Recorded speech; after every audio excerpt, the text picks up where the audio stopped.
સો હા, આજે મારો જૂનાગઢમાં છેલ્લો દિવસ છે અને વીકેન્ડની સાથે સાથે મારું નાનું એવું વેકેશન પણ પૂરું થઈ ગયું. અને આજે રાતની ટ્રેનમાંથી મારે જવાનું છે પાછું મારા ઘરે. પણ એ પહેલાં સાંજે હું ને ભાભી નીકળી ગયા ડીમાર્ટ તરફ, કેમ કે મારે જવું હતું ડીમાર્ટે થોડી ઘણી વસ્તુ લેવા. અહીંયા કંઈ ખાસ યુનિક વસ્તુ તો નથી લેવી, પણ મારી ફેવરેટ જે વસ્તુ છે, ફૂડ આઇટમ્સ છે, એ અહીંયા થોડી રિઝનેબલ પ્રાઇસમાં મળી જાય એટલે મને ગમ્યું. એટલે હું અહીંયા જરૂર આવું છું લેવા. તો મેં ઘણી બધી વસ્તુ લીધી. એ પહેલાં મને ડીમાર્ટમાં જુવારના મમરા પણ મળ્યા હતા. તમે આથી પહેલાં કોઈ જુવારના મમરા ખાતા હોય તો મને કમેન્ટ કરીને જરૂર કહેજો કે મેં તો પહેલી વાર જોયા. અને પછી રાતનું ભોજન કરી અને અમે નીકળી ગયા માસીને બાય બાય કહીને. અને ભાઈ અમને રિક્ષા સુધી મૂકી ગયો.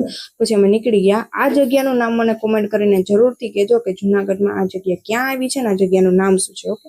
અને પછી અમે રેલવે સ્ટેશને પહોંચી ગયા. થોડી જ વારમાં મારી ટ્રેન આવી ગઈ અને અમે ટ્રેનમાં બેસી ગયા. તો તમને મારા વ્લોગ્સ કેવા લાગ્યા જરૂરથી કમેન્ટ કરીને કહેજો. અને બાય બાય.